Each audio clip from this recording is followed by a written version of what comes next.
Hi అండి, అందరికీ నమస్కారం. టెట్ అండ్ డిఎస్సికి ఉపయోగపడే విధంగా ఫిజికల్ సైన్స్ సబ్జెక్ట్లో ప్రీవియస్ టెట్ ఎగ్జామ్స్లో వచ్చిన క్వశ్చన్ ఆన్సర్స్ని నేను ఇక్కడ అందిస్తున్నాను. ఈ డేట్స్లో జరిగిన టెట్స్లో వచ్చిన బిట్స్ అనేవి ఇక్కడ ఉన్నాయి ఎక్స్ప్లెనేషన్తో సహా. సో నా వీడియోస్ని చూసేవాళ్ళు ప్రతి ఒక్కరూ నా వీడియోని లైక్ చేయండి, షేర్ చేయండి, కామెంట్ చేయండి అండ్ సబ్స్క్రైబ్ చేయండి. క్వశ్చన్స్లోకి వెళ్ళిపోతే ఫస్ట్ క్వశ్చన్, సముద్రపు ఉపరితలంపై ఒక పెద్ద ఓడ తేలుతుంది. సముద్రపు నీటి ఉష్ణోగ్రత తగ్గి దాని సాంద్రత పెరిగితే నీటిలో ఉన్న ఓడ స్థానం ఏమవుతుంది? ఆప్షన్స్: ఓడ నీటిలో ఎక్కువ తేలుతుంది, ఓడ నీటిలో తక్కువ తేలుతుంది, ఓడ నీటిలో మరింతగా మునుగుతుంది, ఓడ యొక్క స్థానంలో ఎటువంటి మార్పు ఉండదు. ఆన్సర్ ఆప్షన్ 1, ఓడ నీటిలో ఎక్కువ తేలుతుంది. ఎక్స్ప్లెనేషన్ చూసుకున్నట్లయితే, ఆర్కిమిడిస్ సూత్రం ప్రకారం ఒక వస్తువు ద్రవంలో మునిగినప్పుడు దానిపై పనిచేసే ఉత్ప్లావక శక్తి అది స్థానభ్రంశం చేసిన ద్రవం యొక్క బరువుకు సమానంగా ఉంటుంది. ఓడ యొక్క బరువు స్థిరంగా ఉంటుంది. నీటి సాంద్రత పెరిగినప్పుడు అదే పరిమాణంలో ఉన్న నీరు ఎక్కువ బరువును కలిగి ఉంటుంది. అందువలన ఓడ తన బరువుకు సమానమైన ఉత్ప్లావక శక్తిని పొందడానికి తక్కువ నీటిని స్థానభ్రంశం చేయవలసి ఉంటుంది. ఫలితంగా ఓడ నీటిలో ఎక్కువ భాగం బయటికి వచ్చి ఎక్కువ తేలుతుంది. నెక్స్ట్ క్వశ్చన్, భూమి యొక్క వ్యాసంతో పోల్చినప్పుడు యురేనస్ యొక్క వ్యాసం సుమారుగా ఆప్షన్స్: 0.95 రెట్లు, 9.50 రెట్లు, 4.00 రెట్లు, 6.00 రెట్లు. ఆన్సర్ ఆప్షన్ 3, 4.00 రెట్లు. ఎక్స్ప్లెనేషన్ చూసినట్లయితే, భూమి యొక్క వ్యాసం సుమారుగా 12,742 కిలోమీటర్లు, యురేనస్ యొక్క వ్యాసం సుమారుగా 51,118 కిలోమీటర్లు. యురేనస్ వ్యాసాన్ని భూమి వ్యాసంతో భాగించినప్పుడు 51,118 divided by 12,742 is equal to అప్రాక్సిమేట్గా 4.01 వస్తుంది. కాబట్టి యురేనస్ వ్యాసం భూమి వ్యాసానికి సుమారుగా 4 రెట్లు ఉంటుంది. నెక్స్ట్ క్వశ్చన్, గడియారంలోని లోలకం 4 సెకండ్లలో 160 సార్లు డోలనాలు చేస్తుంది. అయితే లోలకం యొక్క పౌనపున్యం మరియు డోలనావర్తన కాలాలు. ఆప్షన్స్: పౌనపున్యం 10 హెర్ట్జ్, డోలనావర్తన కాలం 0.1 సెకండ్స్. పౌనపున్యం 40 హెర్ట్జ్, డోలనావర్తన కాలం 0.025 సెకండ్స్. పౌనపున్యం 50 హెర్ట్జ్, డోలనావర్తన కాలం 0.02 సెకండ్స్. పౌనపున్యం 160 హెర్ట్జ్, డోలనావర్తన కాలం 0.00625 సెకండ్స్. ఆన్సర్ వచ్చేసి ఆప్షన్ 2, పౌనపున్యం 40 హెర్ట్జ్, డోలనావర్తన కాలం 0.025 సెకండ్స్. ఈ క్వశ్చన్ యొక్క ఎక్స్ప్లెనేషన్ చూసినట్లయితే స్టెప్ 1 అండ్ స్టెప్ 2లో ఉంటుంది. స్టెప్ 1 వచ్చేసి డోలనాలు మరియు సమయాన్ని గుర్తించడం. లోలకం చేసిన డోలనాల సంఖ్య n ఈజ్ ఈక్వల్ టు 160. పట్టిన సమయం t ఈజ్ ఈక్వల్ టు 4 సెకండ్లు. స్టెప్ 2, పౌనపున్యాన్ని లెక్కించడం. పౌనపున్యం అనగా ఒక సెకనులో చేసిన డోలనాల సంఖ్య. F is equal to n/t. F is equal to n వచ్చేసి 160 బై t వచ్చేసి సమయం 4. F is equal to 40 hertz. Step 3లో చూసుకున్నట్లయితే డోలనావర్తన కాలాన్ని లెక్కించడం. డోలనావర్తన కాలం అనగా ఒక డోలనం చేయడానికి పట్టే సమయం. ఇది పౌనపున్యానికి విలోమంగా ఉంటుంది. డోలనావర్తన కాలం T is equal to 1/f. T is equal to 1/f అనేది మనకు ఫైండ్ అవుట్ చేస్తే 40 వచ్చింది. T is equal to 0.025 seconds. Next question, చత్వారం విషయంలో ద్వినాభ్యంతర కళ్ళజోడులో ఎగువ మరియు దిగువ కటాకాలు విభిన్న దృష్టి అవసరాలను తీర్చడానికి రూపొందించబడ్డాయి. కింది వాటిలో ఎగువ మరియు దిగువ కటాకాల పనితీరును వరుసగా వివరించేది ఏది? ఆప్షన్స్: ఎగువ కటాకం హ్రస్వదృష్టి, దిగువ కటాకం దీర్ఘదృష్టి. ఎగువ కటాకం దీర్ఘదృష్టి, దిగువ కటాకం హ్రస్వదృష్టి. ఎగువ కటాకం అసిగ్మాటిజంను సరిదిద్దడం, దిగువ కటాకం హ్రస్వ దృష్టి. ఎగువ కటాకం హ్రస్వదృష్టి, దిగువ కటాకం అసిగ్మాటిజంను సరిదిద్దడం. ఆన్సర్ వచ్చేసి ఆప్షన్ 1, ఎగువ కటాకం హ్రస్వదృష్టి, దిగువ కటాకం దీర్ఘదృష్టి. ఎక్స్ప్లెనేషన్ చూసినట్లయితే, చత్వారం అనేది వయస్సుతో పాటు దగ్గరి వస్తువులను స్పష్టంగా చూడలేకపోవడం, ద్వినాభ్యంతర కటాకాలు దగ్గర మరియు దూరదృష్టి సమస్యలను ఒకేసారి సరిదిద్దడానికి ఉపయోగిస్తారు. ఎగువ భాగం దూరదృష్టిని సరిదిద్దడానికి, అదేవిధంగా దిగువ భాగం దగ్గరి దృష్టిని సరిదిద్దడానికి. ఎగువ భాగంలో పుటాకార కటకం, దిగువ భాగంలో కుంభాకార కటకం ఉపయోగిస్తారు.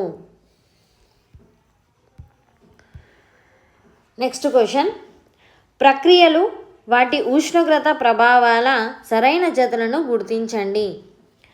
ఆప్షన్స్: సాంద్రీకరణం శీతలీకరణ ప్రక్రియ, ఇగురుట ఉష్ణీయ ప్రక్రియ. సాంద్రీకరణం శీతలీకరణ ప్రక్రియ, ఇగురుట శీతలీకరణ ప్రక్రియ. సాంద్రీకరణం ఉష్ణీయ ప్రక్రియ, ఇగురుట ఉష్ణీయ ప్రక్రియ. సాంద్రీకరణం ఉష్ణీయ ప్రక్రియ, ఇగురుట శీతలీకరణ ప్రక్రియ. ఆన్సర్ వచ్చేసి ఆప్షన్ 1, సాంద్రీకరణం శీతలీకరణ ప్రక్రియ, ఇగురుట ఉష్ణీయ ప్రక్రియ. ఈ క్వశ్చన్ యొక్క ఎక్స్ప్లెనేషన్ చూసినట్లయితే, సాంద్రీకరణం ఇది శీతలీకరణ ప్రక్రియ. నీటి ఆవిరి చల్లబడినప్పుడు నీటిగా మారుతుంది కాబట్టి వేడి తగ్గుతుంది. ఇగురుట ఇది ఉష్ణీయ ప్రక్రియ. నీరు ఆవిరిగా మారడానికి వేడి అవసరం అవుతుంది. నెక్స్ట్ క్వశ్చన్, గురుత్వ కేంద్రం గుండా పోయే రేఖ వస్తువు యొక్క ఆధారం వెలుపల ఉంటే ఆ వస్తువు ఇలా ఉంటుంది.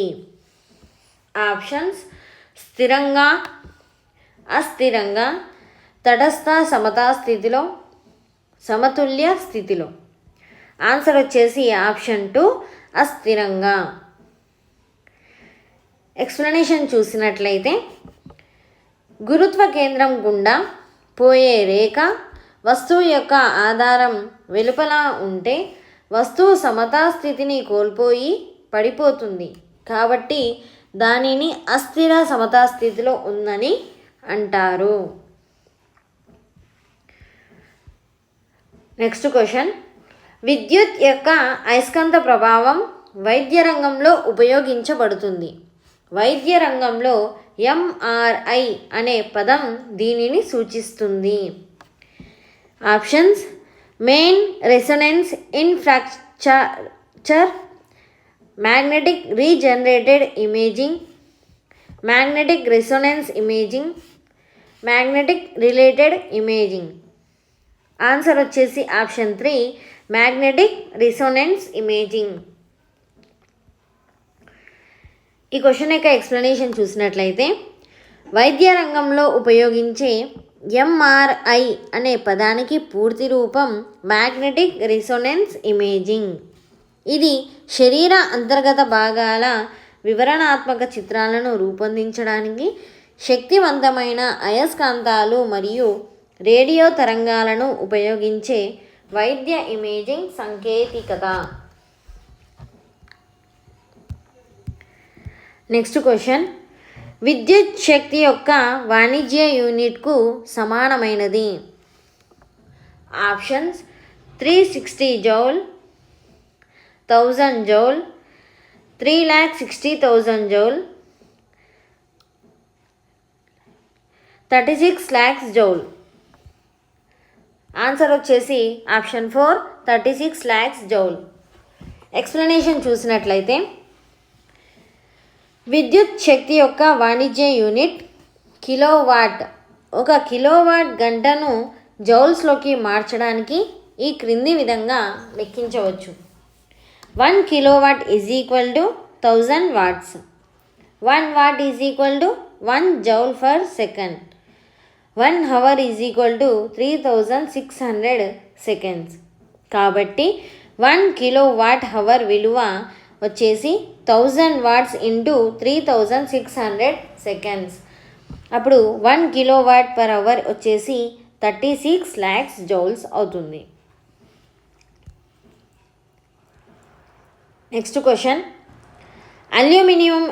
అల్యూమినియం యొక్క మందపాటి ఆక్సైడ్ పొరను ఏర్పరిచే ప్రక్రియ. ఆప్షన్స్ క్యాథోడైజింగ్, యానోడైజింగ్, కోటింగ్, వేడి చేయడం. ఆన్సర్ వచ్చేసి ఆప్షన్ 2 యానోడైజింగ్. ఎక్స్ప్లెనేషన్ చూసినట్లయితే యానోడైజింగ్ అనేది లోహ ఉపరితలాన్ని మన్నికైన తుప్పు నిరోధక యానోడిక్ ఆక్సైడ్ ముగింపుగా మార్చే ఎలక్ట్రోకెమికల్ ప్రక్రియ. నెక్స్ట్ క్వశ్చన్, సజల హైడ్రోక్లోరిక్ ఆమ్లంకు కొద్ది మొత్తంలో కాపర్ ఆక్సైడ్ కలిపినప్పుడు ఏర్పడే క్రియాజన్యం యొక్క రంగు. ఆప్షన్స్ ఎరుపు, ఏ రంగు ఉండదు, పసుపు, నీలం, ఆకుపచ్చ. ఆన్సర్ వచ్చేసి ఆప్షన్ 4 నీలం, ఆకుపచ్చ. ఎక్స్ప్లెనేషన్ చూసినట్లయితే సజల హైడ్రోక్లోరిక్ ఆమ్లంతో కాపర్ ఆక్సైడ్ చర్య జరిపినప్పుడు కాపర్ క్లోరైడ్ మరియు నీరు ఏర్పడతాయి. ఈ రసాయన సమీకరణం ఈ క్రింది విధంగా ఉంటుంది. Copper oxide plus 2HCl gives rise to CuCl2 plus H2O. Copper chloride ద్రావణం యొక్క రంగు నీలం, ఆకుపచ్చగా ఉంటుంది. నెక్స్ట్ క్వశ్చన్, కింది వాటిలో పాలిస్టర్ల తయారీలో ఉపయోగించే రసాయనాల సరైన సెట్. ఆప్షన్స్ ఎసిటిక్ యాసిడ్, బ్యూటానాల్ మరియు గ్లిజరల్, మిథానల్, యాసిటోన్ మరియు గ్లిజరల్, టెరిప్థలిక్ యాసిడ్, డైమిథైల్ ఈథర్ మరియు dihydric alcohol, sodium hydroxide, ethylene glycol మరియు టెరిఫ్లాలిక్ యాసిడ్. ఈ క్వశ్చన్ యొక్క ఆన్సర్ వచ్చేసి పాలిస్టర్ల తయారీలో ఉపయోగించే రసాయనాలు టెరిప్థాలిక్ యాసిడ్, డైమిథైల్ ఈథర్ మరియు డైహైడ్రిక్ ఆల్కహాల్. ఎక్స్ప్లెనేషన్ చూసినట్లయితే పాలిస్టర్లు సాధారణంగా డైకార్బాక్సిలిక్ ఆమ్లం మరియు డైహైడ్రిక్ ఆల్కహాల్ ఉపయోగించి జరిగే సంక్షేపణ పాలిమరైజేషన్ ప్రతిచర్య ద్వారా తయారు చేస్తారు. నెక్స్ట్ క్వశ్చన్, రాగి మరియు జింక్ మిశ్రమాన్ని ఇలా అంటారు. ఆప్షన్స్ ఇత్తడి, ఉక్కు, టంకము, పైన పేర్కొన్నవన్నీ. ఆన్సర్ వచ్చేసి ఆప్షన్ 1 ఇత్తడి. ఎక్స్ప్లెనేషన్ చూసినట్లయితే రాగి మరియు జింక్లను కలిపి తయారు చేసే మిశ్రమాన్ని ఇత్తడి అంటారు. ఇది ఒక లోహ మిశ్రమం. నెక్స్ట్ క్వశ్చన్, ఈ గ్రహాల యొక్క కక్షల మధ్య గ్రహ శకలాలు కనిపిస్తాయి. ఆప్షన్స్ కుజుడు మరియు బృహస్పతి, భూమి మరియు కుజుడు, శని మరియు బృహస్పతి, శని మరియు యురేనస్. ఆన్సర్ వచ్చేసి ఆప్షన్ 1 కుజుడు మరియు బృహస్పతి. ఎక్స్ప్లెనేషన్ చూసినట్లయితే గ్రహ శకలాలు ప్రధానంగా కుజుడు మరియు బృహస్పతి గ్రహాల కక్షల మధ్య ఉన్న ఆస్ట్రారాయిడ్ బెల్టులో సూర్యుడి చుట్టూ తిరుగుతూ ఉంటాయి. ఇది సౌర వ్యవస్థలోని ఒక ముఖ్యమైన భాగం. Next question. ఒక వస్తువు యొక్క సాపేక్ష సాంద్రతను తెలుసుకోవడానికి మనం సాధారణంగా దాని సాంద్రతను దీనితో పోల్చి చూస్తాము. ఆప్షన్స్: నీటి సాంద్రత, వస్తువు సాంద్రత, కిరోసిన్ సాంద్రత, గాలి సాంద్రత. ఆన్సర్ వచ్చేసి ఆప్షన్ 1 నీటి సాంద్రత. ఎక్స్ప్లెనేషన్ చూసినట్లయితే ఒక వస్తువు యొక్క సాపేక్ష సాంద్రతను తెలుసుకోవడానికి మనం సాధారణంగా దాని సాంద్రతను నీటి సాంద్రతతో పోల్చి చూస్తాము. నీరు ఒక ప్రామాణిక పదార్థంగా ఉపయోగించబడుతుంది. Next question. క్రింది వాక్యాలను చదివి సరైన సమాధానాన్ని ఎంచుకోండి. వాక్య 1 వచ్చేసి 2 సమతల దర్పణాల మధ్య కోణాన్ని తగ్గించినప్పుడు వాటి మధ్య ఏర్పడే ప్రతిబింబాల సంఖ్య పెరుగుతుంది. వాక్య 2 చూసినట్లయితే రివర్ వ్యూ మిర్రర్లో వస్తువు ప్రతిబింబం చిన్నదిగా కనిపిస్తుంది. ఆప్షన్స్ చూసినట్లయితే 1 సత్యం, 2 అసత్యం. 1 అసత్యం, 2 సత్యం. 1 మరియు 2 రెండు సత్యాలు. 1 మరియు 2 రెండు అసత్యాలు. ఆన్సర్ వచ్చేసి ఆప్షన్ 3 1 and 2 రెండు సత్యాలు. అంటే 2 సమతల దర్పణాల మధ్య కోణాన్ని తగ్గించినప్పుడు వాటి మధ్య ఏర్పడే ప్రతిబింబాల సంఖ్య అనేది పెరుగుతుంది మరియు రివర్ వ్యూ మిర్రర్లో వస్తువు ప్రతిబింబం చిన్నదిగా కనిపిస్తుంది. ఎక్స్ప్లెనేషన్ చూసినట్లయితే వాక్య 1కి సంబంధించి 2 సమతల దర్పణాల మధ్య కోణాన్ని తగ్గించినప్పుడు వాటి మధ్య గల వస్తువు ప్రతిబింబాల సంఖ్య పెరుగుతుంది. ప్రతిబింబాల సంఖ్యను లెక్కించడానికి సూత్రం వచ్చేసి n = 360/θ - 1. ఇక్కడ దర్పణాల మధ్య కోణం θ తగ్గినప్పుడు 360 degrees/θ విలువ పెరుగుతుంది. కాబట్టి ప్రతిబింబాల సంఖ్య n పెరుగుతుంది. కాబట్టి ఈ వాక్య అనేది సత్యం. వాక్య 2 చూసినట్లయితే రియర్ వ్యూ మిర్రర్లో వస్తువు ప్రతిబింబం చిన్నదిగా కనిపిస్తుంది. వాహనాలలో రియర్ వ్యూ మిర్రర్గా కుంభాకార దర్పణాన్ని ఉపయోగిస్తారు. కుంభాకార దర్పణాలు ఎల్లప్పుడూ నిటారైన చిన్న మరియు మిథ్య ప్రతిబింబాలను ఏర్పరుస్తాయి. కాబట్టి ఈ వ్యాఖ్య కూడా సత్యం.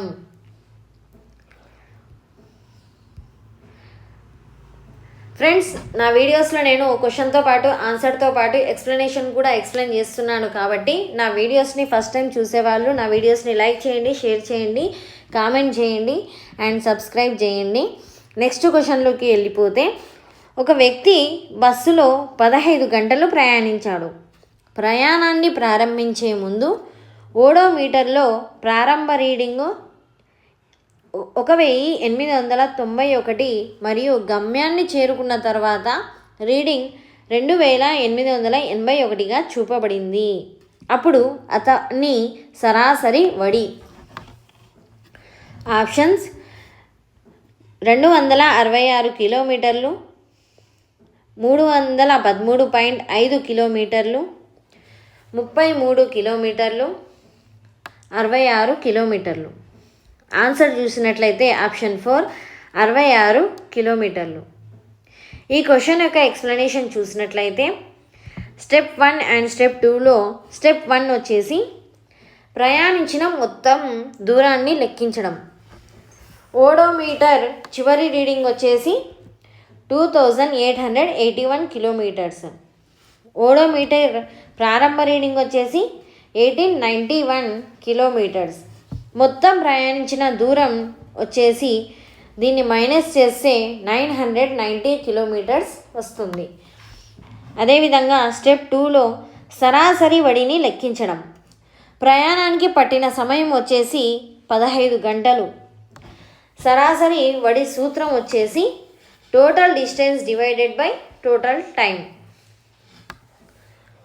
సరాసరి వడి వచ్చేసి 990 డివైడెడ్ బై 15 కిలోమీటర్స్ చేస్తే సరాసరి వడి అనేది 66 కిలోమీటర్లు అనేది రావడం జరిగింది. నెక్స్ట్ క్వశ్చన్, విద్యుత్ వలయంలో ఒక ఎంసీబీ ఇలా అనుసంధానం చేయబడాలి. ఆప్షన్స్: శ్రేణిలో మాత్రమే, సమాంతరంగా మాత్రమే, శ్రేణి మరియు సమాంతరాలు రెండింటి కలయిక, శ్రేణి కాదు సమాంతరం కూడా కాదు. ఆన్సర్ వచ్చేసి ఆప్షన్ 1 శ్రేణిలో మాత్రమే. ఎక్స్ప్లెనేషన్ చూసినట్లయితే విద్యుత్ వలయంలో ఒక ఎంసీబీ మినియేచర్ సర్క్యూట్ బ్రేకర్ ఎల్లప్పుడూ లోడ్కు శ్రేణిలో అనుసంధానించబడుతుంది.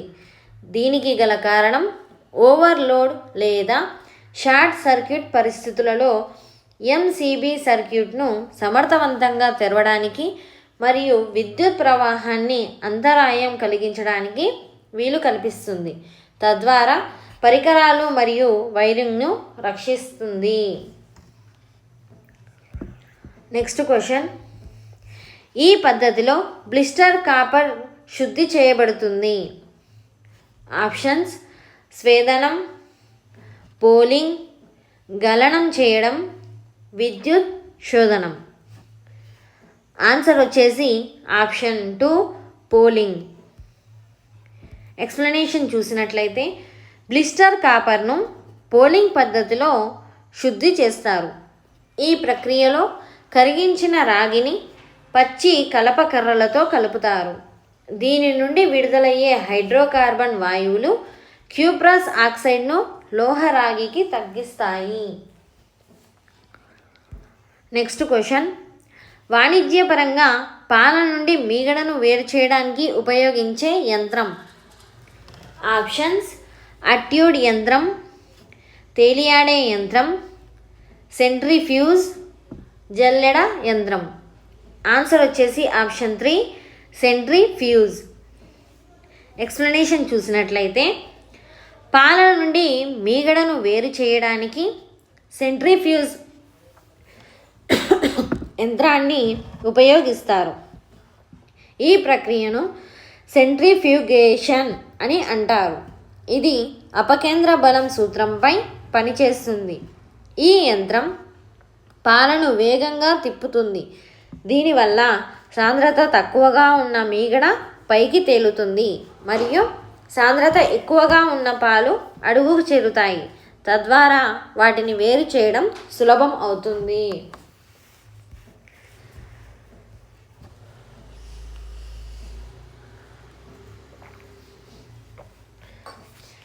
నెక్స్ట్ క్వశ్చన్, పీహెచ్లో పి అని అంటే.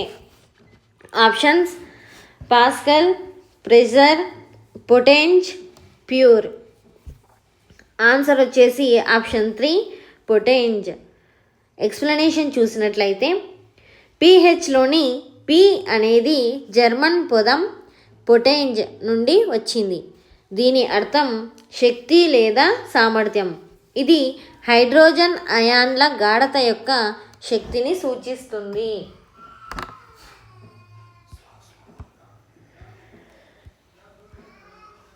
నెక్స్ట్ క్వశ్చన్, పరమాణు ద్రవ్యరాశి ఆ పరమాణువులో అంతటా ఏకరీతిగా పంపిణీ చేయబడి ఉంటుంది అని ప్రతిపాదించినది.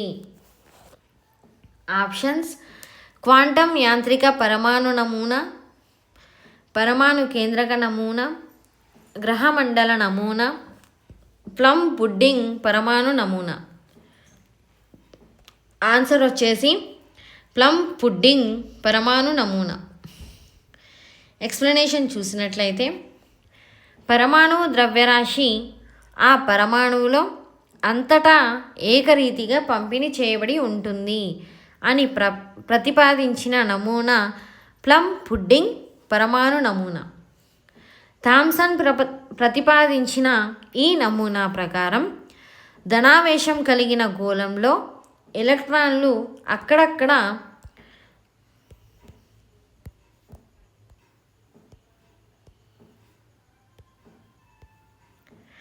పుడ్డింగ్లో ఎండు ద్రాక్షలాగా విస్తరించి ఉంటాయి. నెక్స్ట్ క్వశ్చన్, ఏ నియమం ప్రకారం ఒకే పరమాణువుకు చెందిన ఏ 2 ఎలక్ట్రాన్లకి 4 క్వాంటం సంఖ్యలు సమానంగా ఉండవు? ఆప్షన్స్: ఆఫ్బౌ నియమం, పౌలి వర్ణన నియమం, హండ్ నియమం, క్వాంటం నియమం. ఆన్సర్ వచ్చేసి ఆప్షన్ 2 పౌలి వర్ణన నియమం. ఎక్స్ప్లెనేషన్ చూసినట్లయితే, ఒకే పరమాణువుకు చెందిన ఏ 2 ఎలక్ట్రాన్లకి 4 క్వాంటం సంఖ్యలు సమానంగా ఉండవు అనే నియమాన్ని పౌలి వర్ణన నియమం అని అంటారు. నెక్స్ట్ క్వశ్చన్, కింది వాటిలో తన చుట్టూ వలయ వ్యవస్థను కలిగి ఉన్న గ్రహాన్ని గుర్తించండి. ఆప్షన్స్: బృహస్పతి, శుక్రుడు, అంగారకుడు, భూమి. ఆన్సర్ వచ్చేసి ఆప్షన్ 1 బృహస్పతి. ఎక్స్ప్లెనేషన్ చూసినట్లయితే, బృహస్పతి గ్రహం తన చుట్టూ వలయ వ్యవస్థను కలిగి ఉంటుంది. శని గ్రహం వలె కాక బృహస్పతి వలయాలు చాలా మసకగా మరియు చిన్నవిగా ఉంటాయి. అవి ప్రధానంగా ధూళి కణాలతో రూపొందించబడ్డాయి. నెక్స్ట్ క్వశ్చన్, నల్ల వ్యాలీ వన సంరక్షణ సమితి ఈ జిల్లాలో ఉంది. ఆప్షన్స్: ఆదిలాబాద్, ఖమ్మం, మెదక్, వరంగల్. ఆన్సర్ వచ్చేసి ఆప్షన్ 3 మెదక్. నల్ల వ్యాలీ వన సంరక్షణ సమితి అనేది మెదక్ జిల్లాలో ఉంది. నెక్స్ట్ క్వశ్చన్, వస్తువు నుండి దర్పణానికి గల దూరంతో సంబంధం లేకుండా ప్రతిబింబం ఎల్లప్పుడూ నిటారుగా కనిపిస్తుంది. అప్పుడు ఆ దర్పణం. ఆప్షన్స్: సమతల దర్పణం మాత్రమే, పుటాకార దర్పణం మాత్రమే, కుంభాకార దర్పణం మాత్రమే, సమతల దర్పణం లేదా కుంభాకార దర్పణం. ఆన్సర్ వచ్చేసి సమతల దర్పణం లేదా కుంభాకార దర్పణం.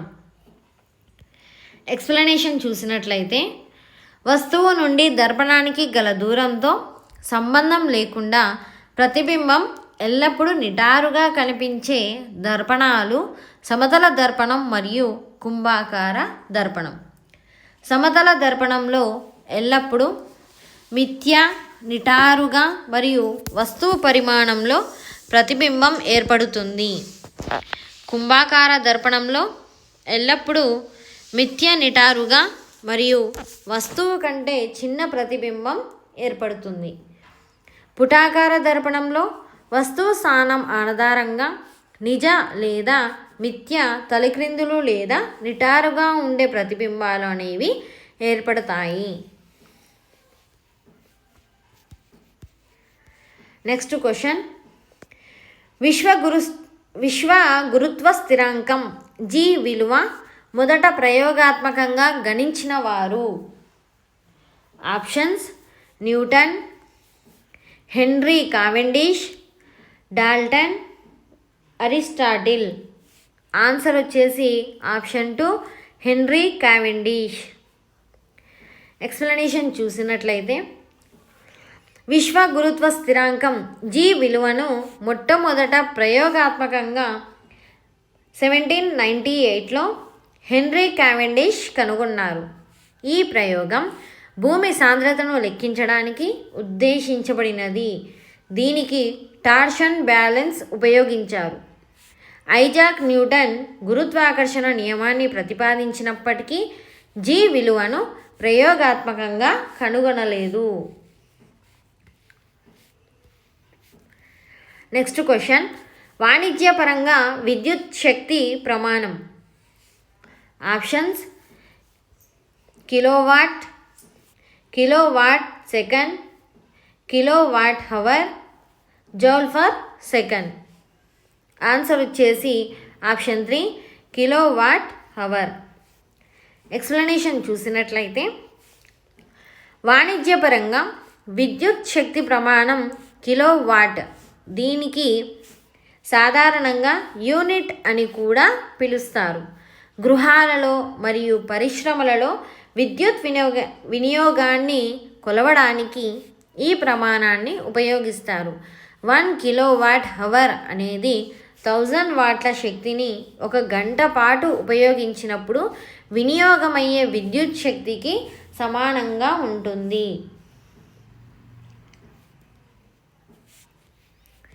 నెక్స్ట్ క్వశ్చన్, కింది వాటిలో ఏ లోహాల యొక్క ధాతువులు ప్రకృతిలో సల్ఫైడ్లుగా లభిస్తాయి? ఆప్షన్స్: అల్యూమినియం, వెండి, బంగారం, మ్యాంగనీస్, కాల్షియం, సోడియం, మెగ్నీషియం, వెండి, ఇనుము, జింక్, పాదరసం, సీసం. ఆన్సర్ వచ్చేసి ఆప్షన్ 4 జింక్, పాదరసం, సీసం. ఈ క్వశ్చన్ యొక్క ఎక్స్ప్లెనేషన్ చూసినట్లయితే,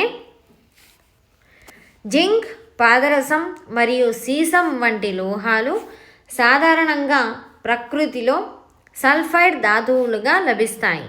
ఉదాహరణకు జింక్ సల్ఫైట్, పాదరసం సల్ఫైట్ మరియు లెడ్ సల్ఫైట్ వంటి రూపాల్లో ఇవి ఉంటాయి. ఇతర ఎంపికలలోని అల్యూమినియం, కాల్షియం వంటివి సాధారణంగా ఆక్సైడ్లు లేదా కార్బోనేట్లుగా లభిస్తాయి. నెక్స్ట్ క్వశ్చన్, కింది వాటిలో మొక్కల సెల్యులోజ్ నుండి తయారైన కృత్రిమ దారం. ఆప్షన్స్: రేయాన్, నైలాన్, జనపనార, యాక్రిలిక్. ఆన్సర్ వచ్చేసి ఆప్షన్ 1 రేయాన్. ఎక్స్ప్లెనేషన్ చూసినట్లయితే, రేయాన్ అనేది మొక్కల సెల్యులోజ్ నుండి రసాయన ప్రక్రియల ద్వారా తయారు చేయబడిన ఒక కృత్రిమ దారం. ఇది సహజ వనరుల నుండి లభించినప్పటికీ తయారీ ప్రక్రియ కారణంగా దీనిని కృత్రిమ దారంగా వర్గీకరిస్తారు.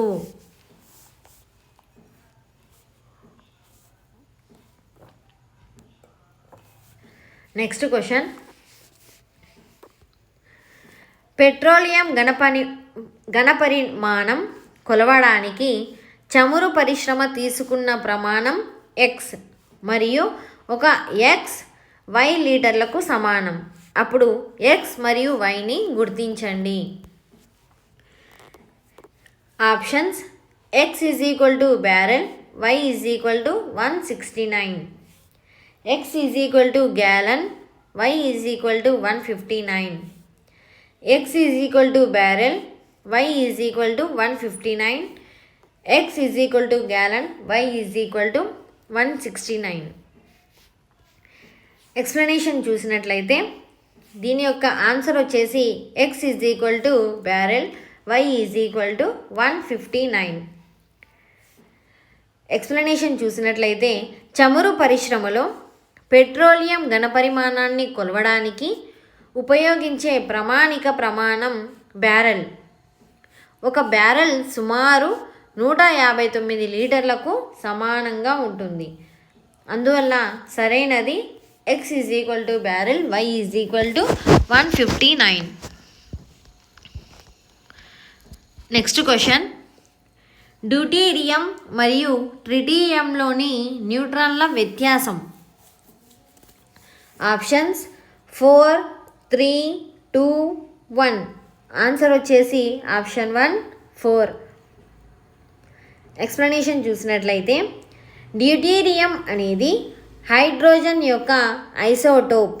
దీనిలో ఒక ప్రోటాన్ మరియు ఒక న్యూట్రాన్ ఉంటాయి. ట్రిటియం అనేది హైడ్రోజన్ యొక్క మరొక ఐసోటోప్. దీనిలో ఒక ప్రోటాన్ మరియు 2 న్యూట్రాన్లు ఉంటాయి. న్యూట్రాన్ల సంఖ్యలో వ్యత్యాసం 2 - 1 = 1. Next question. Z అనే మూలకం యొక్క ఎలక్ట్రాన్ విన్యాసం 282 అయితే అది దీనికి చెందుతుంది. ఆప్షన్స్: 2వ పీరియడ్, 2వ గ్రూప్, 3వ గ్రూప్, 6వ పీరియడ్. ఆన్సర్ వచ్చేసి ఆప్షన్ 2 2వ గ్రూప్. ఎక్స్ప్లెనేషన్ చూసినట్లయితే ఎలక్ట్రాన్ షెల్ల సంఖ్య వచ్చేసి 3 కాబట్టి ఇది 3వ పీరియడ్కు చెందుతుంది. చివరి షెల్లో ఉన్న ఎలక్ట్రాన్ల సంఖ్య 2 కాబట్టి ఇది 2వ గ్రూప్కు చెందుతుంది. Next question. ఒక మూలకం X ఒక ఫ్లోరైడ్ XF3ని ఏర్పరుస్తుంది. అప్పుడు X యొక్క వేలెన్సీ. ఆప్షన్స్: 1, 2, 4, 3. ఆన్సర్ వచ్చేసి ఆప్షన్ 4 3. ఎక్స్ప్లెనేషన్ చూసినట్లయితే XF3 సమ్మేళనంలో ఫ్లోరిన్ యొక్క వేలెన్సీ 1. 3 ఫ్లోరిన్ పరమాణువులు ఉన్నాయి కాబట్టి ఫ్లోరిన్ అందించే మొత్తం వేలెన్సీ 1 × 3 = 3. విద్యుత్ తటస్థతను నిర్వహించడానికి మూలకం X యొక్క వేలెన్సీ 3 అయి ఉండాలి.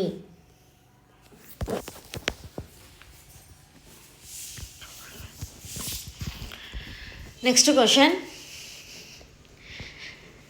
CuO + H2 gives rise to Cu + H2O. ఒక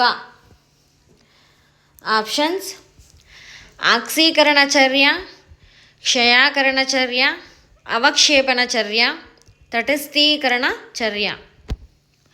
ఆన్సర్ వచ్చేసి ఆప్షన్ 2 క్షయాకరణ చర్య. ఎక్స్ప్లెనేషన్ చూసినట్లయితే ఈ రసాయన చర్యలో కాపర్ ఆక్సైడ్లోని ఆక్సిజన్ తొలగించబడి కాపర్గా మారుతుంది.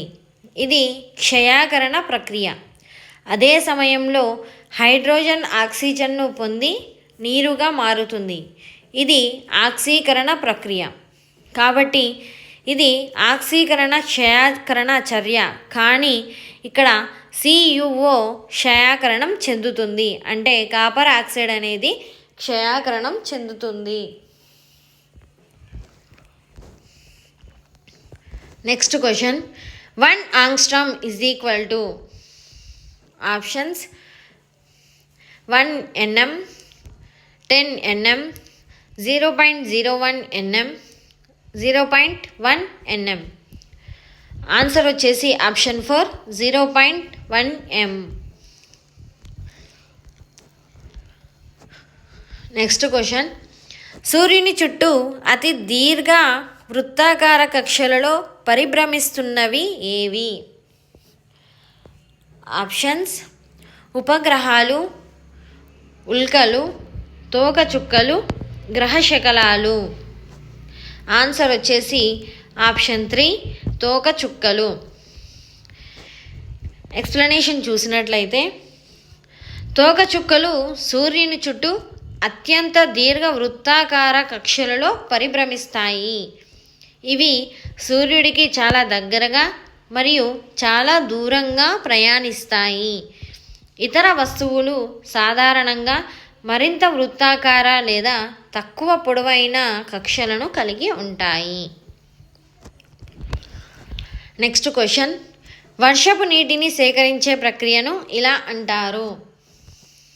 ఆప్షన్స్: వర్షపు నీటిని నింపడం, వర్షపు నీటిని పట్టుకోవడం, వాన నీటి సంరక్షణ, వర్షపు నీటిని రీఛార్జ్ చేయడం. ఆన్సర్ వచ్చేసి ఆప్షన్ 3 వాన నీటి సంరక్షణ. ఎక్స్ప్లెనేషన్ చూసినట్లయితే వాన నీటి సంరక్షణ అనేది వర్షపు నీటిని సేకరించి నిల్వ చేసి తిరిగి ఉపయోగించుకునే లేదా భూగర్భ జలాలను రీఛార్జ్ చేసే ప్రక్రియ. ఇది నీటి వనరులను సమర్థవంతంగా నిర్వహించడానికి ఒక ముఖ్యమైన పద్ధతి.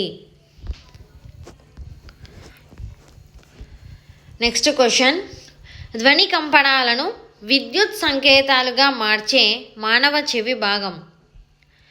ఆప్షన్స్: పిన్న, శ్రవణకుల్య, కర్ణబేరి, కోక్లియా.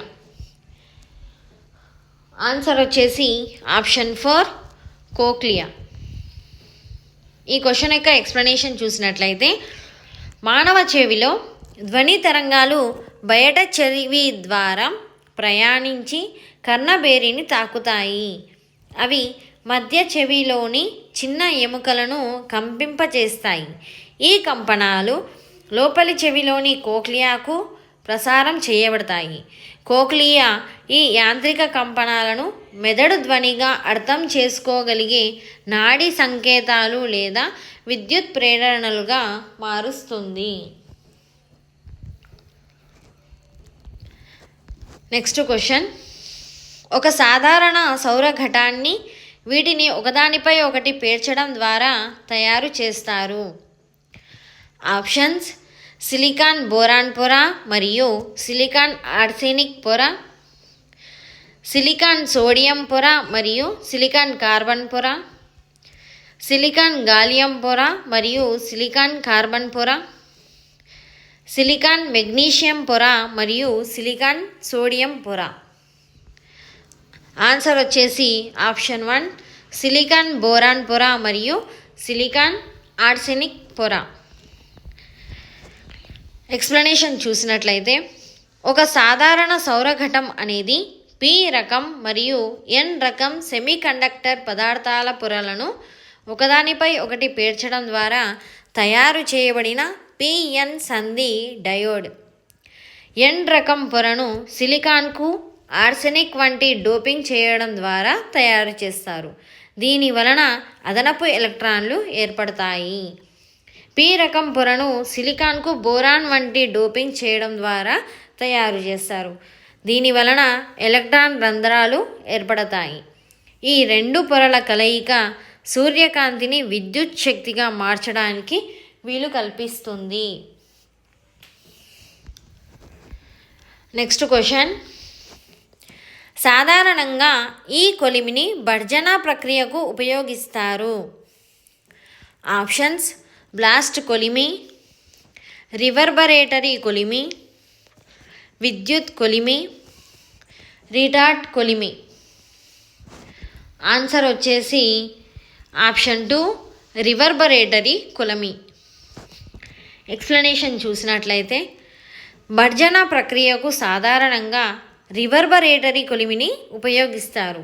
ఈ ప్రక్రియలో సల్ఫైడ్ ధాతువులను ఆక్సిజన్ సమక్షంలో వేడి చేసి ఆక్సైడ్లుగా మారుస్తారు.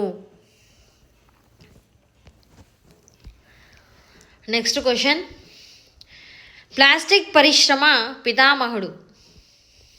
Options: Alexander Parkes, Hermann Staudinger, doctor Leo Hendrik Baekeland, John Dalton. Answer వచ్చేసి option 3 doctor Leo Hendrik Baekeland. Explanation చూసినట్లయితే, ప్లాస్టిక్ పరిశ్రమ పితామహుడిగా డాక్టర్ లియో హెన్రిక్ బేక్లాండ్ను పరిగణిస్తారు. ఎందుకంటే అతను మొట్టమొదటి పూర్తిగా సింథటిక్ ప్లాస్టిక్ అయిన బేకాలైట్ను 1907లో కనుగొన్నారు.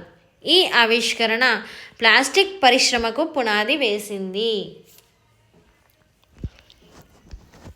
నెక్స్ట్ క్వశ్చన్, వ్యాజ్లిన్ తయారీకి ఉపయోగించే పదార్థం. ఆప్షన్స్: పారాఫిన్ మైనం, బొగ్గు, కోక్, లూబ్రికేటింగ్ ఆయిల్. ఆన్సర్ వచ్చేసి ఆప్షన్ 1 పారాఫిన్ మైనం. ఎక్స్ప్లెనేషన్ చూసినట్లయితే, వ్యాజ్లిన్ దీనిని పెట్రోలియం జెల్లీ అని కూడా పిలుస్తారు. ఇది ప్రధానంగా పారాఫిన్ మైనం మరియు ఖనిజ నూనెల మిశ్రమం. ఇది చర్మ సంరక్షణ మరియు ఇతర అనువర్తనాలలో ఉపయోగించే అర్ధఘన హైడ్రోకార్బన్. నెక్స్ట్ క్వశ్చన్, కింది వాటిలో అత్యధిక సంఖ్యలో ఐసోటోప్లను కలిగి ఉన్న మూలకం. Options: sodium, caesium, hydrogen, carbon. Answer వచ్చేసి ఆప్షన్ 2 సీసియం. ఎక్స్ప్లెనేషన్ చూసినట్లయితే కింది వాటిలో అత్యధిక సంఖ్యలో ఐసోటోప్లను కలిగి ఉన్న మూలకం సీసియం. వాస్తవానికి సీసియంకు 40 ఐసోటోప్లు ఉన్నాయి. ఇది స్థిరమైన ఐసోటోప్లు కలిగిన మూలకాలలో అత్యధికం. హైడ్రోజన్కు 3 ఐసోటోప్లు, సోడియంకు 22 ఐసోటోప్లు, కార్బన్కు 15 ఐసోటోప్లు ఉన్నాయి. ఎక్కువగా వచ్చేసి సీసియంకు 40 ఐసోటోప్లు ఉన్నాయి. Next question. N2లో సిగ్మా మరియు పై బంధాల సంఖ్య. ఆప్షన్స్: 3 1 2 1 1 3 1 2. ఆన్సర్ వచ్చేసి ఆప్షన్ 4 1 2. ఎక్స్ప్లెనేషన్ చూసినట్లయితే నైట్రోజన్ అణువులో 2 నైట్రోజన్ పరమాణువులు త్రికబంధంతో అనుసంధానించబడి ఉంటాయి. ఈ త్రికబంధంలో ఒక సిగ్మా బంధం మరియు 2 పై బంధాలు ఉంటాయి. Next question. 3 నిరోధాలు R1 6 omega, R2 x omega, R3 6 ఒమేగాలు వలయంలో సమాంతర సంధానం చేయబడ్డాయి. వలయంలో ఫలిత నిరోధం 2 ఒమేగా అయితే x విలువను కనుగొనండి. Options: 10 omega, 12 omega, 6 omega, 14 omega. Answer వచ్చేసి ఆప్షన్ 3 6 ఒమేగా. ఈ క్వశ్చన్ యొక్క ఎక్స్ప్లెనేషన్ చూసినట్లయితే సమాంతరంగా అనుసంధానించబడిన 3 నిరోధాలకు ఫలిత నిరోధం RP కింది సూత్రం ద్వారా ఇవ్వబడుతుంది. 1/RP సూత్రం వచ్చేసి 1/R1 + 1/R2 + 1/R3. ఇక్కడ R1 6 omega, R2 x omega, R3 6 omega and RP వచ్చేసి 2 ఒమేగా. సో ఫైనల్గా మనకు ఈ సూత్రంలో ఈ వాల్యూస్ సబ్స్టిట్యూట్ చేసినట్లయితే మనకు లాస్ట్లో x 6 ఒమేగా అనేది ఆన్సర్ వస్తుంది. సో ఇది ఫ్రెండ్స్ ఫిజికల్ సైన్స్కి సంబంధించి ప్రీవియస్ టెట్ ఎగ్జామ్స్లో వచ్చిన ఇంపార్టెంట్ క్వశ్చన్స్. సో నా వీడియోస్ని చూసేవాళ్ళు లైక్ చేయండి, షేర్ చేయండి, కామెంట్ చేయండి, సబ్స్క్రైబ్ చేయండి. ఇంకా మరికొన్ని వీడియోస్ చేస్తాను. Thank you.